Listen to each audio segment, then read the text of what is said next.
and I'm with Women Media Networks, and we're very, very happy to be hosting a panel this morning on this really interesting topic.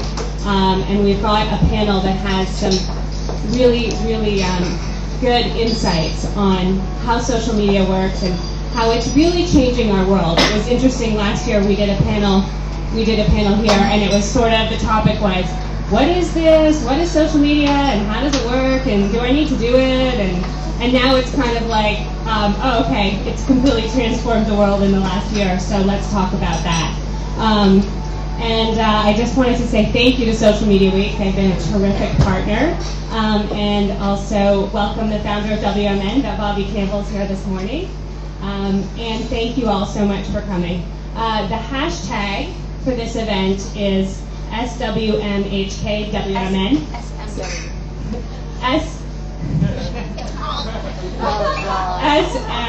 SMWHK WMN. It's a lot of letters. And here at this conference, we understand when you're furiously typing in your phone, it's a compliment because you're quoting the panelists and not rude that you're taking calls. We know that. So it's my pleasure to introduce the moderator of our panel this morning. Her name's Tara Joseph. She leads the Financial Multimedia Unit at Reuters Insider. She's worked for BBC Television. She's worked for China's CCTV. She's moderated many forums and panels before, including some with the World Economic Forum in Davos. And previously, she was the editor and main presenter at Reuters Financial London. So we are deeply honored to have her moderating our conversation this morning. Thank you so much.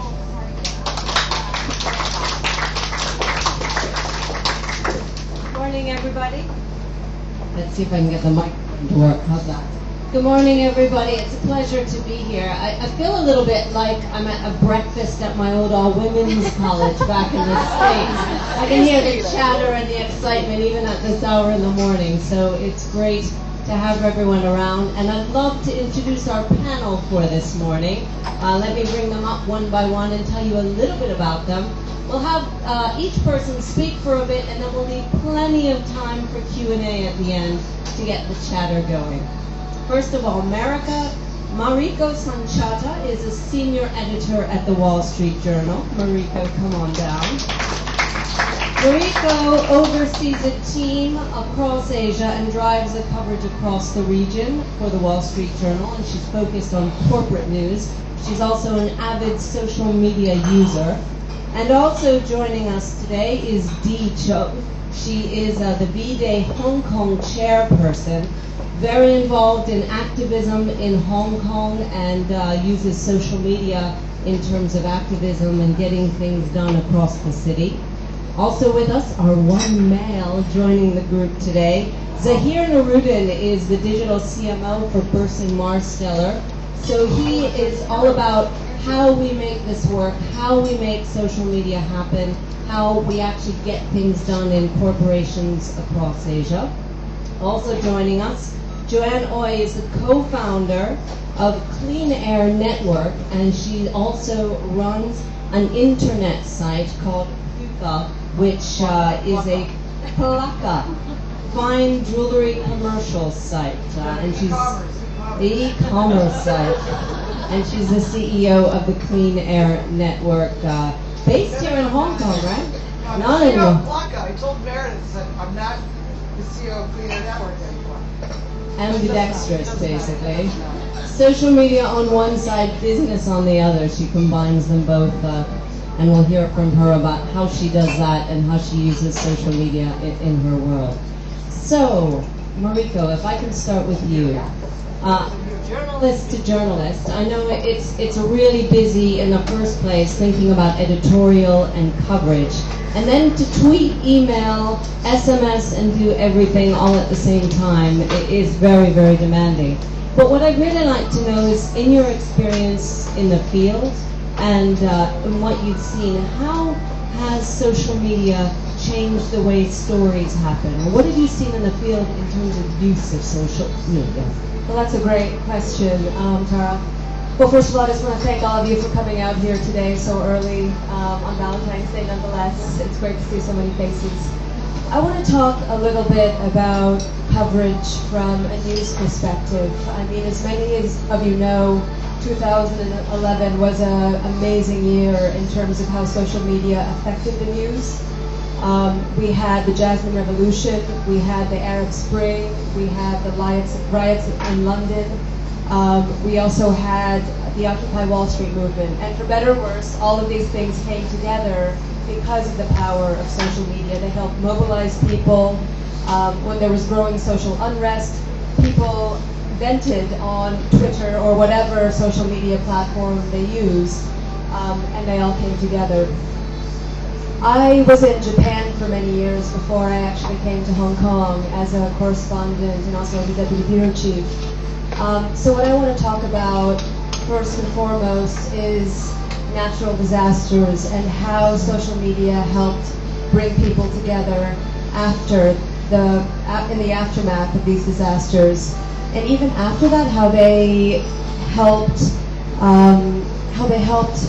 the Japanese become more activist, because Japan's not a country that's really known for its social activism. So in Japan, as you know, last year in March, there was a horrific earthquake and tsunami. Our office was right in the middle of Tokyo, and when the building stopped shaking, which took a long time, the first thing we needed to do, clearly, was to get someone to the epicenter of the earthquake. And at the time, there were no cars, no trains were running, so it was very difficult to get anywhere. And one of our correspondents, his name is Daisuke Wakabayashi, decided that he needed to get there right away and start telling people around the world what had happened and what the extent of the damage was. So Dai walked an hour to get to a car which he borrowed from one of our colleagues' uncles, and he started driving. And even before he got to the disaster area, and it took him, by the way, about 12 hours to get there because there was no gas, there were no, it was just complete chaos, he started tweeting. And this isn't something that we even thought about as editors. We never said, hey guys, start tweeting when you go out there in the field. He just decided to do it. And it was the smartest thing he did. In those few hours after the quake, Dai's account, and he must have tweeted over 300 tweets, was one of the first accounts, one of the first running eyewitness accounts in English from the scene. So in those few hours, he must have added thousands of followers on Twitter. One of his tweets was, "There was an uncomfortable silence. It's strange to look at the devastation and not hear a sound except for your own breath." And this continued. So he was driving up there, he was just looking out the window, observing, seeing what happened. And people around the world were so starved for news. And there was a lot of concern in Japan that the government wasn't actually relaying the news, or at least, relaying the facts. So it was a huge help to a lot of people. And in a time when I think a lot of people were lost, a lot of people couldn't account for their loved ones, a lot of people overseas wanted to know what was happening with their families in Japan, it was hugely helpful and insightful.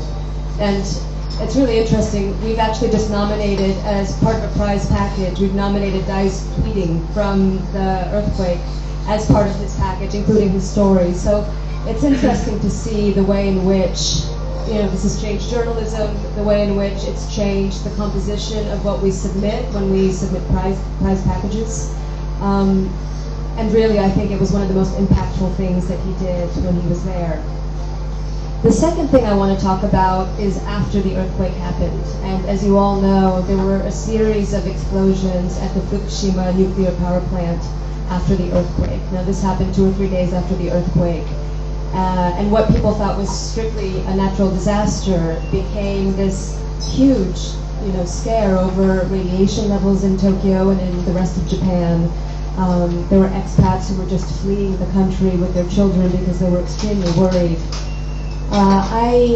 In the aftermath of the earthquake, when the nuclear fears began, or when the fears over radiation started to spread out across the country, I wrote a story about mothers in Japan, and this is about Japanese mothers, because the government was saying everything's fine, go to work, your kids can go to school, they can eat all the food, don't worry. And all of the information, that things are contaminated with cesium or other radioactive materials, it only came out much later. So there were a lot of people who were really worried. I met one mother. Her name is Yuki Osaku. She's 33 years old, and she has a 1-year-old and a 3-year-old. And she was freaking out, basically. She thought, she was living about 40 kilometers away from the nuclear power plant. Her parents and her husband were saying, we're all saying everything's fine, don't worry. The government's saying everything's okay, but she knew that something was wrong. She knew that something wasn't normal. She said to me, I felt like I was alone and no one felt the same way I did.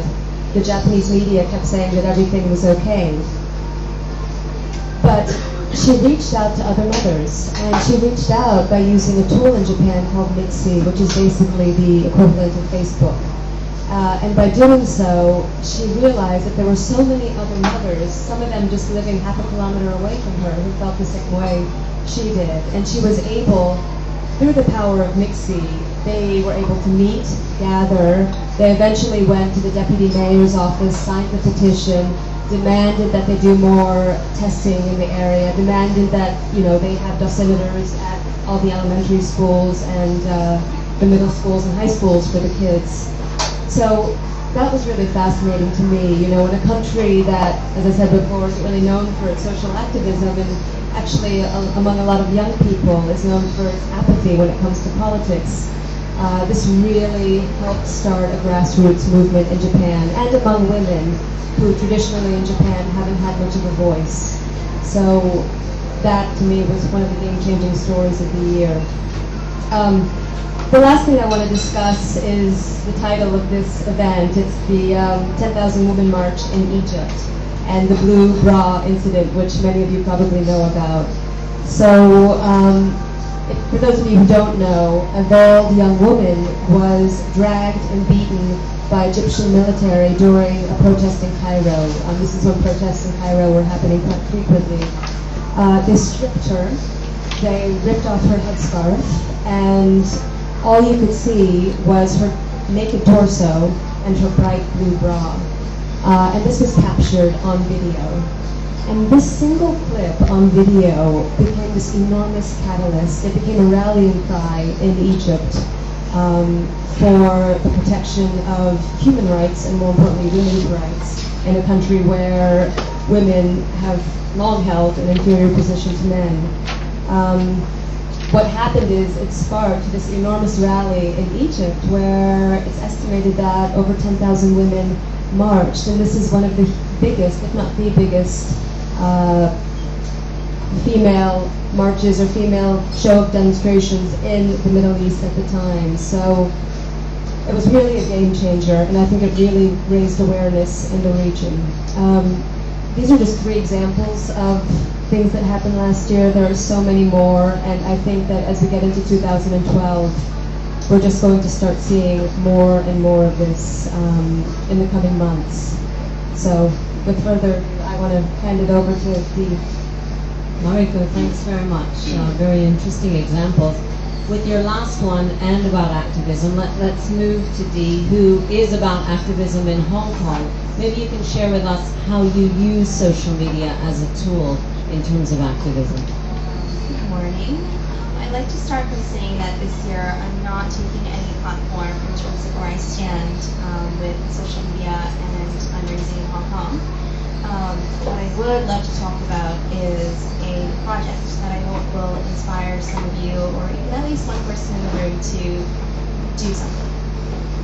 So I have a wonderful friend who is from Toronto named Tiffany Cheung, and in 2008 it started with an idea.